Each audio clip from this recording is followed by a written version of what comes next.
25% 관세는 제재가 아니라 항복 조건이다. 2026년 1월 26일 새벽, 트루스 소셜에 올라온 몇 줄은 감정이 아니라 설계도였다. 관세율을 15%에서 25%로 되돌리겠다는 선언은 협상, 카드라는 이름으로 포장됐지만 실질은 동맹을 상대로 한 강제 이전 요구였다. 문제는 관세가 아니다. 관세는 수단이고 목표는 한국의 생산 능력과 기술의 좌표를 미국 영토 안으로 끌어들이는 것이다. 트럼프가 내세운 명분은 한국 국회였다. 그는 이재명 대통령과 지난해 7월 30일 훌륭한 협정을 체결했고 10월 29일 방문 때도 조건을 재확인했다고 말하면서 왜 한국 국회가 승인하지 않느냐고 물어붙였다. 그리고 자동차, 목재, 의약품을 포함해 모든 품목에 상호 관세를 15%에서 25%로 올리겠다고 못 박았다. 표면적으로는 절차 지연이 문제처럼 보이지만 핵심은 다르다. 해당 특별법이 언제까지 통과되어야 한다는 시점 규정이 합의문에 없다는 점이 이미 지적되고 있다. 기한 조항이 없는 사안을 불이행으로 규정하는 순간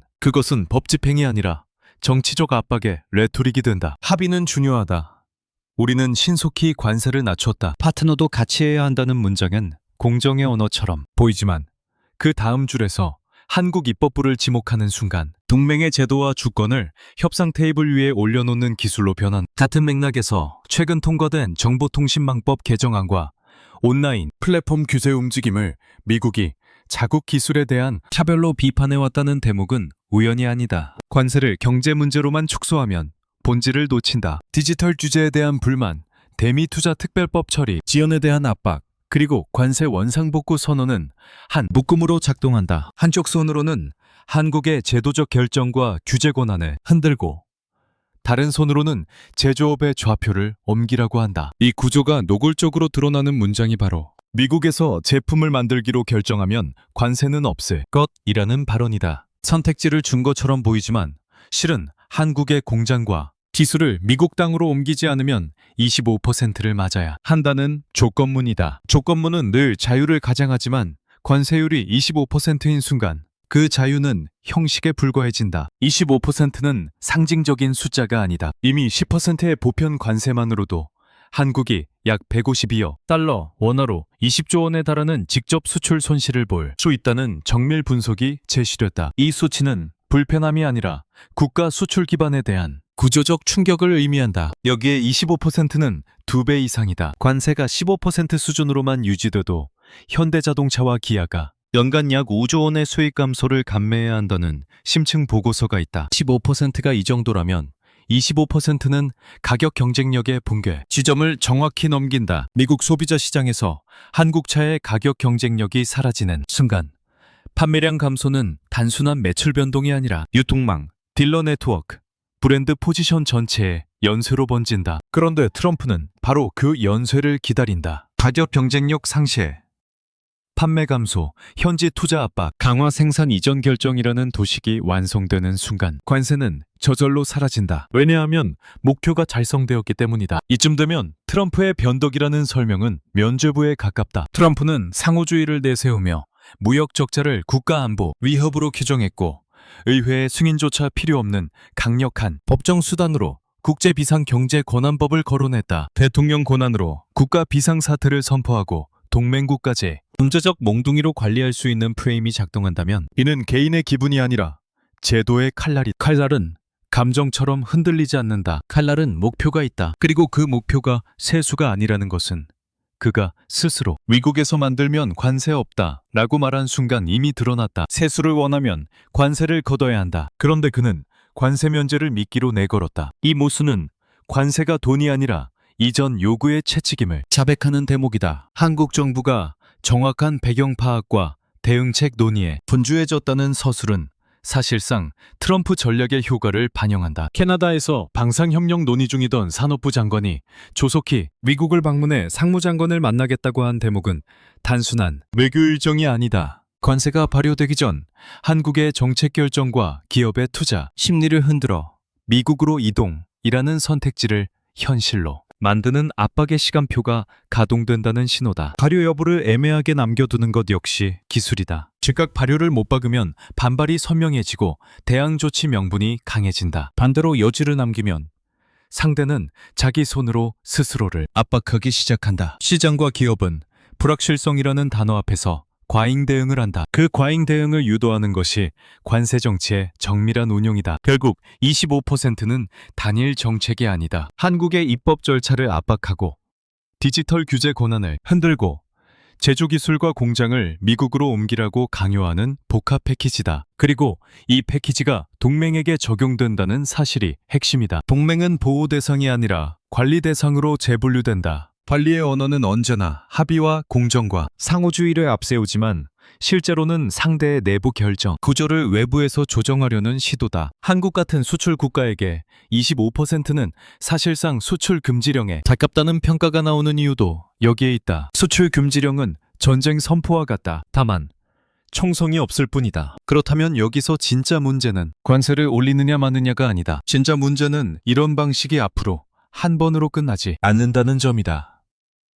관세를 한 번 써보면 다음에는 더 쉽게 꺼내든다. 이때 한국이 관세율 협상에만 매달리면 매번 조금씩 내부 결정권을 깎아먹는 방식으로 후퇴하게 된다. 미국이 요구하는 것은 단기 양보가 아니라 구조적 종속이다. 한국의 제조 역량, 기술 축적, 일자리 생태계를 미국의 북익 설계안으로 재배치하는 일이다. 그리고 25%는 그 재배치가 가능하도록 한국 경제에 목을 조이는 숫자다. 여기까지가 트럼프가 던진 조건문의 표층이다. 하지만 표층이 이 정도로 노골적이면 그는 반드시 자신의 약점도 함께 드러낸다. 강제 이전은 상대가 대체 불가능한 무언가를 쥐고 있을 때만 성립한다. 그 무언가가 없다면 그는 굳이 25% 같은 과격한 숫자를 선택할 이유가 없다. 즉 25%는 한국을 압박하는 숫자이면서 동시에 미국이 한국에 의존하고 있다는 사실을 증명하는 역설적인 신호다. 그의 압박이 거칠수록 미국 내부에서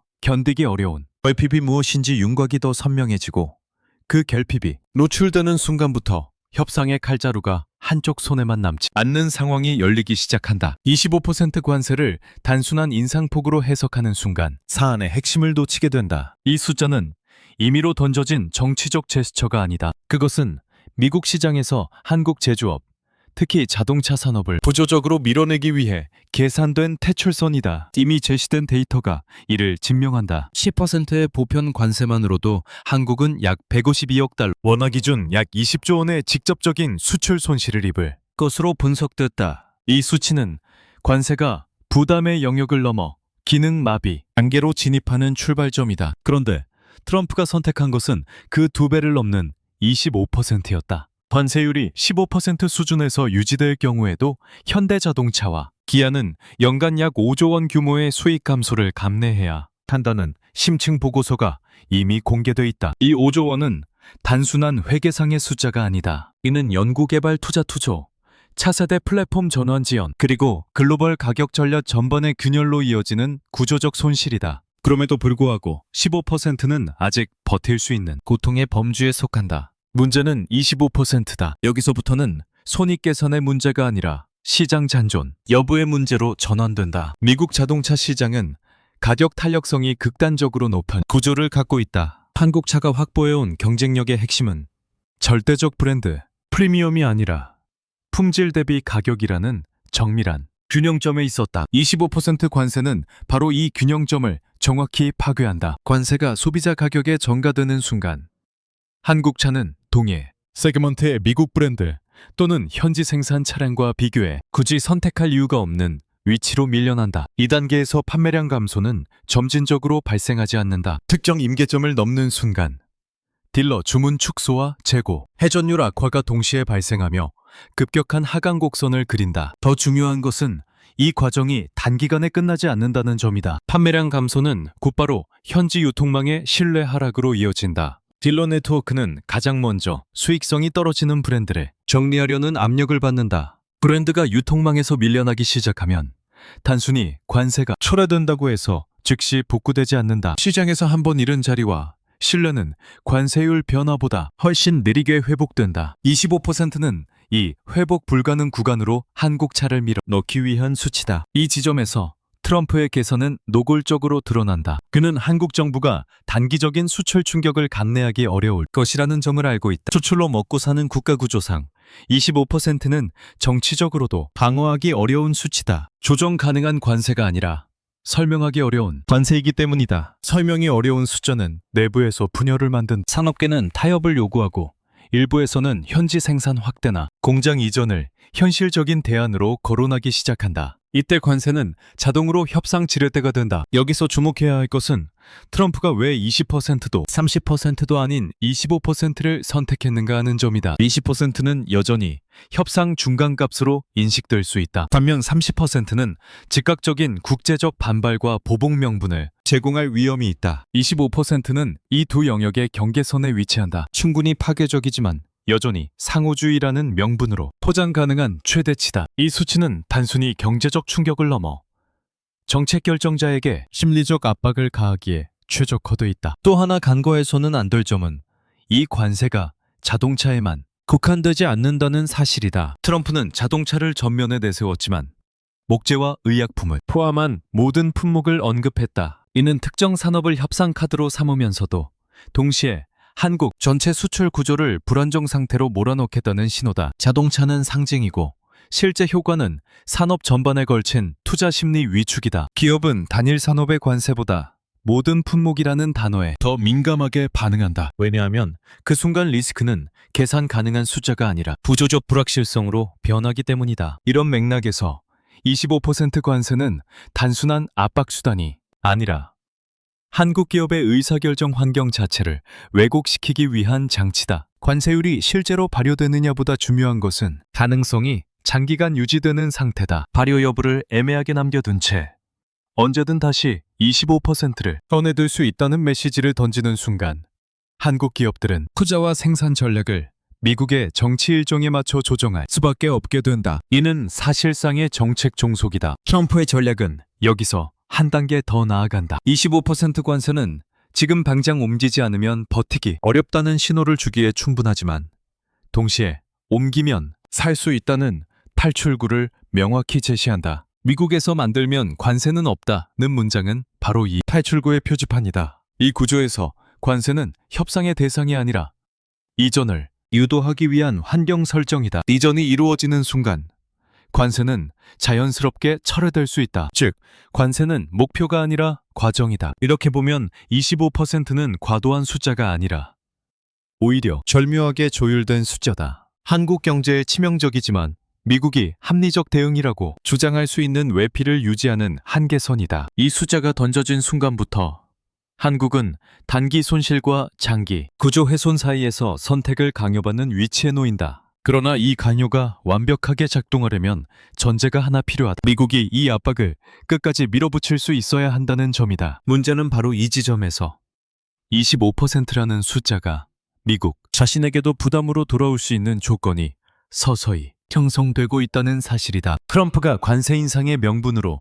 한국 국회를 지목한 순간 이 사안은 통상 분쟁의 외형을 벗고 제도 침투의 성격을 드러냈다. 그는 한미 간에 체결된 협정이 있음에도 불구하고 한국 국회가 이를 승인하지 않고 있다고 주장했다. 그러나 이 주장은 사실관계의 문제가 아니라 해석 문제다. 더 정확히 말하면 선택적 해석을 통해 압박의 타깃을 행정부가 아닌 입법부로 이동시키는 정치기술이다. 문제의 대미 투자 특별법은 현재 국회 재정경제기획위원회에 계류돼 있다. 이 사실 자체는 부정할 수 없다. 그러나 여기서 중요한 것은 해당 법안이 언제까지 통과돼야 한다는 시한이 한미 간 합의 문서 어디에도 명시돼 있지 않다는 점이다. 시한이 없는 사안을 두고 불이행이라는 단어를 사용하는 순간 그것은 법적 판단이 아니라 정치적 규정이 된다. 법은 조건과 기한을 전제로 작동하지만 트럼프의 발언에는 그 전제가 의도적으로 삭제돼 있다. 이 방식은 우연이 아니다. 행정부를 직접 공격하면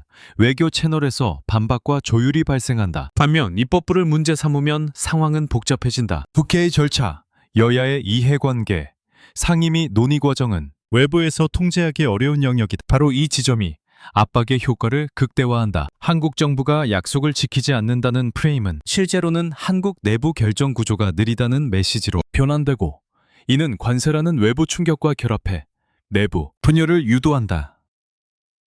더 주목해야 할 대목은 트럼프가 이 국회 책임론을 디지털 규제 이슈와 연결시키고 있다는 점이 최근 통과된 정보통신망법 개정안에 대해 미국 국무부가 우려를 표명했고 한국의 온라인 플랫폼 규제 움직임을 미국 기술에 대한 차별로 비판해왔다는 사실이 이미 공개돼 있다. 관세 인상 선언 직전까지 축적돼 있던 이 불만이 국회라는 표적을 통해 하나의 서사로 묶인다. 입법 지연, 규제 강화, 그리고 관세 인상은 서로 다른 사안이지만 트럼프의 서사 속에서는 약속을 지키지 않는 한국이라는 하나의 이미지로 압축된다. 이 지점에서 미국의 전략은 명확해진다. 특정 정책의 내용이 아니라 정책을 결정하는 구조 자체를 협상 대상으로 끌어내리는 것이다. 이는 단순한 통상 압박을 넘어선다. 한국이 어떤 법을 언제 어떤 방식으로 통과시키는지까지 미국의 이해관계에 종속시키려는 시도다. 동맹의 제도적 자율성은 여기서 소모품이 된다. 겉으로는 합의 이행을 요구하지만 실제로는 입법 과정에 외부의 시간표를 강요하는 방식이다. 트럼프가 굳이 국회를 언급한 또 하나의 이유는 책임의 분산이 관세 인상이라는 결과가 나왔을 때 그는 이를 자신의 결정이 아니라 한국의 미이행의 결과로 돌릴 수 있다. 이 프레임이 작동하면 관세는 공격이 아니라 정당한 대응으로 포장된다. 동시에 한국 내부에서는 국회가 문제다라는 자책적 담론이 확산될 여지가 생긴다. 외부 압박이 내부 책임론으로 전환되는 순간 압박은 한층 더 효과적으로 작동한다. 그러나 이 국회 책임론에는 구조적 한계가 있다. 국회는 단일 행위자가 아니다. 합의문에 없는 시점을 근거로 입법을 강요하는 순간 미국의 요구는 법적 정당성을 잃고 정치적 간섭 인식될 수밖에 없다. 이 인식이 확산되면 관세는 더 이상 협상의 지렛대가 아니라 주권 침해의 상징으로 변한다. 그때부터 관세는 협조를 끌어내는 수단이 아니라 반발을 조직하는 촉매가 된다. 그럼에도 트럼프가 이 방식을 선택한 이유는 간단하다. 그는 이 압박이 단기간에 결론 나지 않아도 된다고 판단했기 때문이다. 입법 과정은 본질적으로 시간이 걸린다. 시간이 걸린다는 사실 자체가 압박의 연장선이 된다. 관세 인상 가능성이 해소되지 않는 상태가 지속되는 동안 한국 기업과 시장은 계속해서 불확실성에 노출된다. 이 불확실성은 투자 결정과 생산 계획을 위축시키고 틈에서 차라리 미국에서 만들자는 선택지가 점점 현실적인 대안처럼 보이기 시작한다. 결국 국회 책임론은 법적 근거의 문제가 아니라 시간과 불확실성을 무기로 삼는 전략이다. 트럼프는 법조항을 들이밀지 않는다. 대신 국회의 느린 호흡을 이용해 관세라는 압박을 장기화한다. 이 구조가 유지되는 한 관세가 실제로 발효되느냐는 부차적인 문제가 된 더 중요한 것은 한국의 정책 결정이 외부 압박을 기준으로 재조정되기 시작하는 순간이며 그 순간부터 협상의 무게추는 자연스럽게 한쪽으로 기울기 시작한다. 트럼프가 미국에서 만들면 관세는 없다고 말한 순간 관세는 통상 정책의 영역을 벗어나 산업 이전을 강제하는 도구로 성격이 고정됐다. 이 문장은 유화처럼 보이지만 구조를 뜯어보면 조건부, 면제가 아니라 사실상의 최후 통첩에 가깝다. 관세를 없애는 방법은 간 하나뿐이라는 메시지를 노골적으로 제시했기 때문이다. 그것은 한국 기업이 미국 내에서 생산 결정을 내리는 것이다. 문제는 이 결정이 자발적 투자 판단이 아니라 25%라는 압박하에서 왜곡된 선택이라는 점이다. 온쇼어링이라는 용어는 그럴듯하다. 미국 내 일자리 창출, 공급망 안정, 국가 안보라는 명분을 모두 포괄할 수 있다. 그러나 한국의 입장에서 이 요구는 투자 확대가 아니라 산업 생태계의 이동을 의미한다. 공장 하나를 옮기는 문제가 아니다. 연구개발, 협력업체, 숙련 인력, 노하우 축적이라는 연쇄 구조가 함께 이동한다. 트럼프가 관세로 겨냥한 것은 완성차 한 대의 가격이 아니라 한국 제조업이 쌓아온 구조적 경쟁력 그 자체다. 이미 제시된 수치만 봐도 이 강제성이 얼마나 노골적인지 알 수 있다. 15% 관세만으로도 현대자동차와 기아가 연간 약 5조 원의 수익 감소를 감내해야 하는 상황에서 25%는 미국 시장에서의 사업 지속성을 근본적으로 흔든다. 이 상태가 지속되면 기업 내부에서는 미국 내 생산 확대가 방어적 선택으로 부상할 수밖에 없다. 이는 미국이 기대하는 반응이다. 관세를 통해 기업의 손익 개선을 바꾸고 그 계산의 결과로 생산 이전을 선택하게 만드는 구조다. 여기서 중요한 것은 이 과정이 공개적인 간요가 아니라는 점이다. 미국은 강제하지 않았다고 말할 수 있다. 선택지는 열려 있었다는 논리다. 그러나 선택지 중 하나가 사실상 파산을 의미하고 다른 하나만이 생존을 허용하는 구조라면 그것은 선택이 아니다. 이는 규제와 세제를 통해 특정 행동만을 합리적으로 만드는 전형적인 정책 유도 방식이며 동맹국을 상대로 부금될 때는 더욱 노골적인 압박으로 작동한다. 온쇼어링 요구의 또 다른 문제는 그것이 한국 경제에 미치는 장기적 파급 효과다. 미국 내 생산이 늘어나는 만큼 한국 내 생산과 고용은 상대적으로 위축될 수밖에 없다. 단기적으로는 해외 생산 확대가 글로벌 전략이라는 이름으로 포장될 수 있지만 장기적으로는 기술 축적과 인력 재생산의 중심이 미국으로 이동한다. 이는 한국 제조업의 자립성을 약화시키는 방향이다. 트럼프가 노리는 것은 단기적인 무역 수지 개선이 아니라 장기적인 산업 우위의 재배치다. 더욱 주목해야 할 점은 이 온쇼어링 압박이 특정 기업에 국한되지 않는다는 사실이다. 자동차를 시작으로 철강, 의약품, 기타 제조 품목까지 모든 품목이 언급된 순간 미국의 요구는 개별 산업 협상이 아니라 구조 전반의 이전을 의미하게 된다. 한국 기업 입장에서는 어느 한 분야만 양보한다고 해서 압박이 끝나지 않을 가능성을 고려할 수밖에 없다. 한번 이전이 시작되면 다음 차례는 다른 산업으로 확장될 수 있다. 관세는 그 순서를 조정하는 레버리지일 뿐이다. 이런 전략은 미국 내부 정치 논리와도 맞물린다. 미국 내 일자리 창출은 가장 직관적인 성과로 부장될 수 있다. 해외 기업의 공장이 미국으로 들어오는 장면은 선거 국면에서 강력한 상징성을 갖는다. 트럼프가 굳이 관세 철회가 아니라 미국에서 만들면 관세 없음을 강조하는 이유도 여기에 있다. 이는 외교적 양보가 아니라 국내의 정치적 성과로 전환되기 때문이다. 그 대가가 동맹국의 산업 기반 약화라는 점은 부차적 문제로 취급된다. 한국 입장에서 이 요구가 특히 위험한 이유는 온쇼어링이 한번 이루어지면 되돌리기 어렵다는 점이다. 관세는 정책 변화로 철회될 수 있지만 이전된 공장과 기술은 쉽게 돌아오지 않는 생산 라인이 미국에 자리 잡는 순간 그 라인을 중심으로 한 생태계가 현지에 뿌리내린다. 이는 관세보다 훨씬 장기적인 영향력을 갖는다. 트럼프의 압박이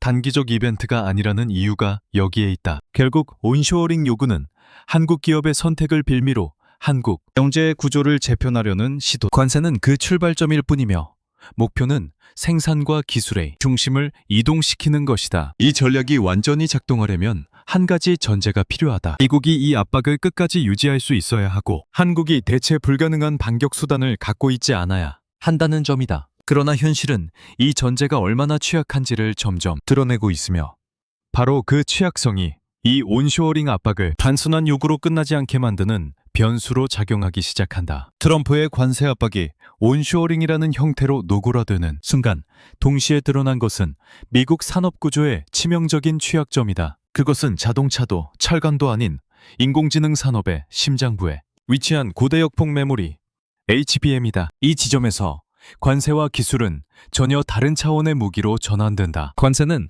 상대를 밀어붙이기 위한 압박수단이지만 HBM은 상대의 시스템을 멈출 수 있는 구조적 지렛대다. 카운터포인트 리서치가 제시한 데이터는 이 현실을 수치로 고정시킨다. 현재 전 세계 HBM 시장의 약 80%를 한국이 점유하고 있다. 이 숫자는 단순한 시장 점유율이 아니다. 이는 특정 기술 세대, 특정 공정 숙련도, 특정 수율, 관리 능력이 한 국가에 집중돼 있다는 의미다. 미국의 마이크론이 HBM 시장에 진입해 추격하고 있다는 평가가 존재하지만 생산 능력과 안정적 공급이라는 관점에서 한국과의 격차는 여전히 명확하다. 추격은 가능하지만 대체는 불가능한 단계다. HBM의 중요성은 단순히 고성능 메모리라는 기술적 설명으로는 충분히 전달되지 않는다. HBM은 AI 연산의 병목을 해소하는 핵심 요소다. 대규모 언어 모델과 고성능 AI 학습은 연산 능력만으로 성립하지 않는다. 연산 장치와 메모리 사이에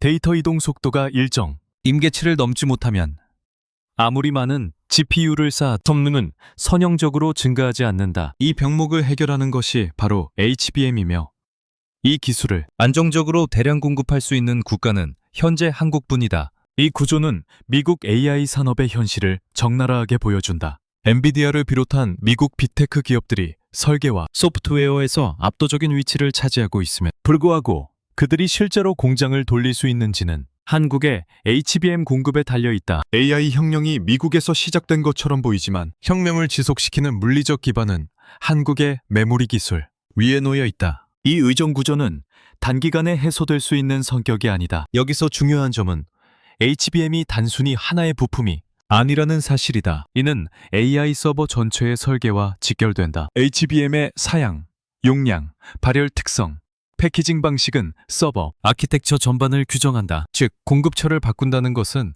단순히 다른 메모리를 꽂는 문제가 아니라 전체 시스템 설계를 다시 짜야 한다는 의미다. 이 재설계에는 시간과 비용, 그리고 무엇보다도 검증, 과정이 필요하다. AI 경쟁이 초단위로 벌어지는 환경에서 시간, 지연은 곧 경쟁력 상실로 이어진다. 트럼프의 관세 전략이 이 지점에서 한계를 드러내는 이유도 여기에 있다. 그는 한국의 자동차와 철강을 인질로 삼았다고 생각했을지 모르지만 동시에 미국의 AI 산업 전체가 한국의 HBM의 인질로 잡혀 있다는 사실을 외면했다. 관세는 단기간에 발효될 수 있지만 HBM 공급망은 하루만 흔들려도 미국 빅테크 기업들의 일정과 실적에 직접적인 영향을 미친다. 이 비대칭성은 협상 테이블에서 결정적인 의미를 갖는다. 더 나아가 해외 주요 자금이 한국 반도체로 집중되고 있다는 점도 주목할 필요가 있다. 삼성전자와 SK 하이닉스가 역대급 실적을 예고하며 주가가 상승하고 있다는 사실은 단순한 시장 반응이 아니다. 이는 글로벌 자본이 AI 시대의 병목이 어디에 있는지를 명확히 인식하고 있다는 신호다. 중장기 메모리 슈퍼사이클이라는 표현이 나오는 배경 역시 AI 수요가 일시적 유행이 아니라 구조적 변화라는 판단에 기초한다. 이러한 맥락에서 HBM은 보복하드라기보다는 현실, 인식장치에 가깝다. 한국이 HBM 수출을 실제로 제한하지 않더라도 가능성만으로도 미국 산업계는 즉각 반응할 수밖에 없다. 왜냐하면 이 기술의 대체 가능성이 낮다는 사실을 누구보다 잘 알고 있기 때문이다. 트럼프의 관세가 발표되자마자 미국 주요 언론과 산업계에서 한국의 반격이 예상보다 치명적일 수 있다는 평가가 나오는 이유도 여기에 있다. 결국 이 국면에서 드러난 것은 힘의 방향이다. 관세는 상대를 굴복시키기 위해 사용하는 도구지만 굴복을 강요하려면 상대가 대체 가능해야 한다. HBM은 그 전제를 무너뜨린다. 미국의 AI 패권 전략 자체가 한국의 메모리 기술을 기반으로 설계되어 있다는 사실이 명확해지는 순간 관세라는 수단은 더 이상 일방적인 위협으로 작동하지 않는 이 비대칭 구조가 유지되는 한 관세 압박은 언제든 역풍을 맞을 수 있는 불안정한 카드로 남게 되며 바로 그 불안정성이 이 사안을 단순한 무역 분쟁이 아닌 시스템 충돌의 단계로 밀어올리고 있다. HBM이 협상 테이블 위에 올라오는 순간 자연스럽게 따라붙는 질문은 하나다. 미국은 왜 이 기술을 빠르게 대체하지 못하는가? 표면적으로 보면 미국은 반도체 설계, 장비, 자본, 모든 면에서 세계 최강이다. 그럼에도 불구하고 HBM만큼은 예외로 남아있다. 이 예외는 우연이 아니라 기술 구조와 산업 축적, 방식이 만들어낸 결과다. 먼저 기술 단계부터 짚어야 한다. HBM은 단순히 메모리를 적층한 제품이 아니다. 초미세 공정에서 생산된 다수의 D램 다이를 수직으로 적층하고 이를 TSV 공정을 통해 하나의 패키지로 완성한다. 이 과정에서 핵심은 설계가 아니라 수율이다. 적층수가 늘어날수록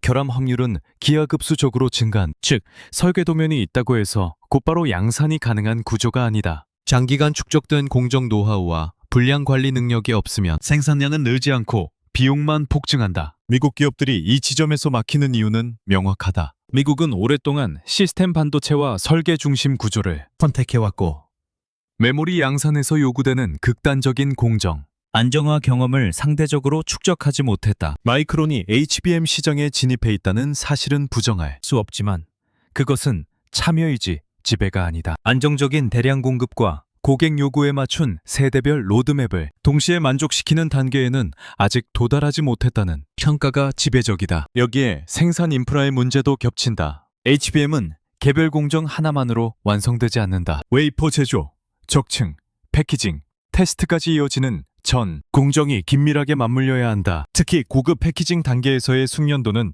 단기간에 따라잡을 수 있는 영역이 아니다. 이 분야에서 한국 기업들은 수십 년에 걸쳐 반복적인 실패와 개선을 통해 노하우를 축적해왔다. 반면 미국은 이 공정을 해외에 의존해왔고 그 결과 내부 생태계가 충분히 형성되지 않았다. 시간이라는 변수는 이 격차를 더욱 벌린다. AI 시장은 이미 현재 진행형이다. 엔비디아를 비롯한 미국 빅테크 기업들은 매 분기, 매 세대 단위로 성능 경쟁을 벌이고 있다. 이 경쟁에서 HBM 공급이 불안정해지는 순간 차세대 GPU와 AI 가속기의 출시 일정이 흔들린다. 미국이 자체적으로 HBM 생산 능력을 구축한다고 해도 그 결과가 실질적인 배치로 이어지기까지는 상당한 시간이 필요하다. 이 시간 동안 발생하는 공백은 경쟁국에게 그대로 기회로 전환된다. 또 하나 간과하기 쉬운 부분은 표준과 생태계다. HBM은 단일 기업의 제품이 아니라 GPU 설계, 서버 아키텍처, 데이터 센터 운영 방식과 긴밀히 연결된 표준 체계의 일부다. 한국 기업들은 이 표준 진화 과정에 깊숙이 관여해왔다. 단순히 요구 사양을 맞추는 수준이 아니라 차세대 사양 자체를 함께 정의해왔다는 점이 중요하다. 반면 미국의 메모리 대체 시도는 기존 표준을 따라가는 단계에 머물러 있다. 표준을 선도하는 쪽과 추종하는 쪽의 격차는 단순한 기술 차이를 넘어선다. 이러한 구조적 한계는 미국 정책의 선택지 역시 제한한다. 관세로 한국을 압박하는 것은 가능하다. 그러나 동시에 한국의 HBM 공급이 흔들리는 상황을 감내할 수 있는지는 전혀 다른 문제다. 관세는 자동차 산업에 충격을 주지만 HBM 공급 차질은 미국 AI 산업 전체의 일정과 투자 계획을 뒤흔든다. 이 두 충격의 무게는 비교 대상이 아니다. 바로 이 불균형 때문에 미국은 관세를 위협으로는 사용할 수 있어도 실행의 끝까지 밀어붙이기에는 부담을 안게 된다. 결국 HBM을 둘러싼 현실은 기술력의 문제가 아니라 시간과 축적의 문제다. 미국은 돈과 정책으로 공장을 지을 수는 있지만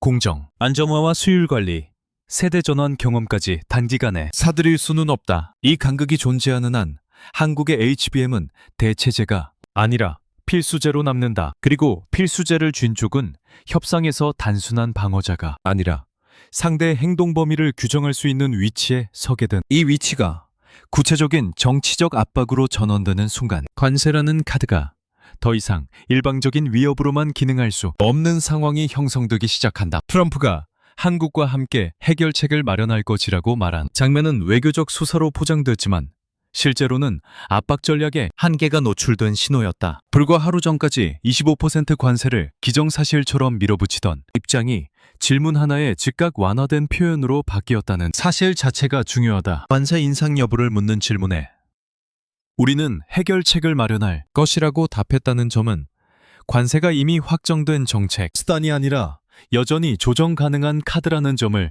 스스로 인정한 셈이다. 이 변화는 감정의 기복으로 설명할 수 없다. 트럼프는 반복적으로 말을 바꾸는 정치인이지만 변화의 방향은 늘 계산과 연결돼 있다. 이번에도 마찬가지다. 관세를 전면에 내세운 압박이 일정 수준의 반응을 이끌어낸 뒤 더 밀어붙였을 때 발생할 수 있는 비용을 검토한 결과가 반영된 발언이다. 그 비용은 단순히 외교적 비난이 아니다. 미국 내부 산업, 특히 AI와 반도체를 중심으로 한 미래 성장 동력에 직접적인 부담이 돌아올 수 있다는 인식이 작동했을 가능성이 크다. 백악관 참모진과 미국의 대형 기술 기업들이 어떤 반응을 보였는지는 공개적으로 확인되지 않았다. 그러나 상황의 전개만으로도 추론은 가능하다. HBM이라는 단어가 공공연히 거론되기 시작한 시점과 트럼프의 어조 변화가 맞물린 것은 우연이 아니다. 한국이 실제로 수출 제한을 선언하지 않았음에도 불구하고 그 가능성만으로도 미국 산업계는 즉각적인 긴장 상태에 들어갈 수밖에 없다. AI 서버 한 대의 성능이 아니라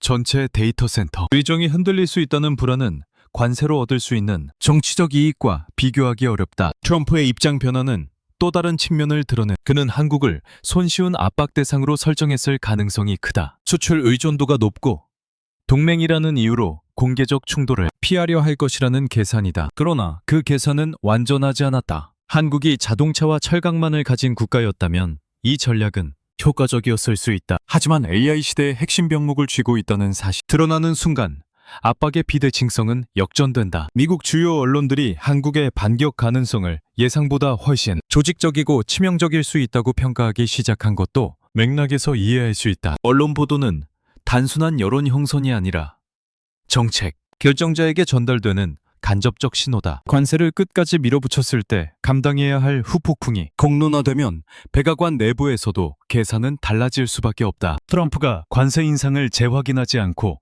대화 가능성을 강조한 것은 이 내부 계산의 결과로 해석할 여지가 충분하다. 여기서 중요한 것은 이 장면이 한국의 완전한 승리 의미하지 않는다는 점이다. 트럼프가 한 발 물러난 것은 전략 포기가 아니라 속도 조절에 가깝다. 관세를 철회한다고 말하지 않았고 위협 자체를 걷어들이지도 않았다. 다만 함께 해결책을 찾겠다는 표현으로 진장을 완화하며 협상의 여지를 남겼다. 이는 압박이 실패했음을 인정한 것이 아니라 압박의 강도를 재조정하겠다는 신호다. 그러나 동시에 이 장면은 분명한 사실을 하나 보여준다. 관세라는 무기가 더 이상 일방적으로 작동하지 않는다는 점이다. 미국이 진정으로 절대적인 우위에 있었다면 굳이 이런 어조 변화를 보일 이유가 없다. 관세를 발표하고 발효시키고 결과를 기다리면 된다. 그럼에도 불구하고 발효 이전 단계에서부터 말의 수위를 낮춘 것은 미국 역시 이 게임에서 상처를 입을 수 있다는 현실을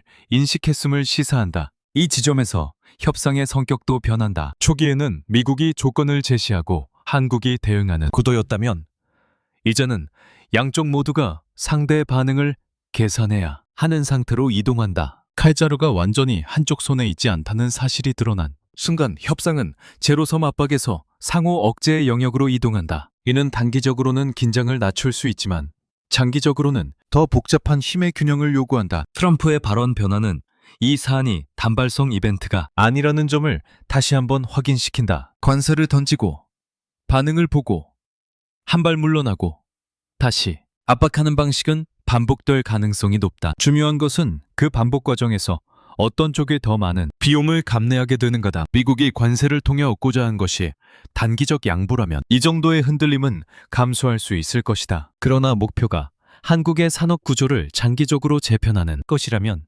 이 첫 번째 후퇴는 이미 쉽지 않은 싸움이 시작됐음을 보여주는 신호로 작용한다. 그리고 바로 이 지점에서 관세를 둘러싼 공방은 단순한 협상 국면을 넘어 어느 쪽이 더 오래 버틸 수 있는지를 시험하는 국면으로 미묘하게 전환되고 있다. 이번 관세 사태를 하나의 위기로만 해석하는 순간 중요한 변화를 놓치게 된다. 25%라는 숫자가 던져지고 HBM이라는 반격 가능성이 노출되고 트럼프가 한 발 물러서는 흐름은 단발성 사건의 전개가 아니다. 이는 한국과 미국의 관계가 기존의 보호 의존 구도에서 벗어나 상호 취약점을 전제로 한 긴장 구조로 이동하고 있음을 보여주는 초기 신호다. 관세는 그 변화를 촉발한 계기에 불과하다. 트럼프가 보여준 행동은 미국 통상 정책의 일탈이 아니라 구조적 전환의 한 단면이다. 그는 동맹을 함께 보호해야 할 파트너가 아니라 필요할 때 압박할 수 있는 대상으로 재정의했다. 관세라는 수단이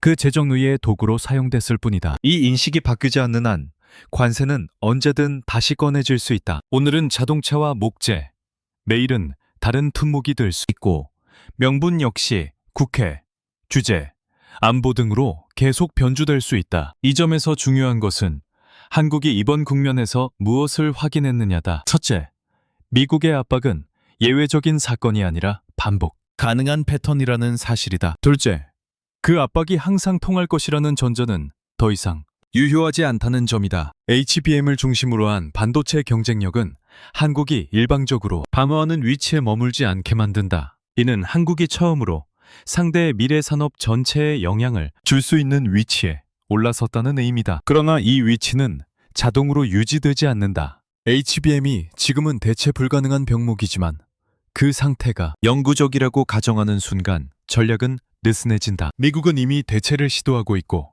정책과 자본을 총동원해 시간 격차를 줄이려 할 것이다. 이번 사태에서 중요한 것은 한국이 단기적인 협상, 우위를 얻었느냐가 아니라 이 격차를 어떻게 구조적으로 유지하거나 확장할 수 있느냐다. 반도체는 그 출발점일 뿐이다. 트럼프의 관세 압박이 던진 또 하나의 메시지는 특정 국가에 대한 과도한 의존이 언제든 전략적 약점으로 전환될 수 있다는 사실이다. 미국 시장은 여전히 중요하지만 그 중요성이 곧 안정성을 의미하지는 않는다. 오히려 규모가 클수록 정치적 계산의 대상이 되기 쉽다. 수출 시장과 기술 파트너를 다변화하지 않는 구조는 반복적인 압박을 감내할 수밖에 없는 구조다. 이 문제는 관세 철회 여부와는 별개의 차원에서 남는다. 이번 사태를 통해 드러난 것은 한국의 힘이 무엇인지, 그리고 그 힘이 어떤 방식으로 시험받을 수 있는지다. 관세라는 낡은 무기가 다시 등장했지만 그것이 예전처럼 일방적인 공포로 작동하지 않았다는 점은 분명하다. 동시에 미국이 쉽게 물러설 수 없는 이유 역시 명확해졌다. AI와 첨단 산업의 경쟁이 심화될수록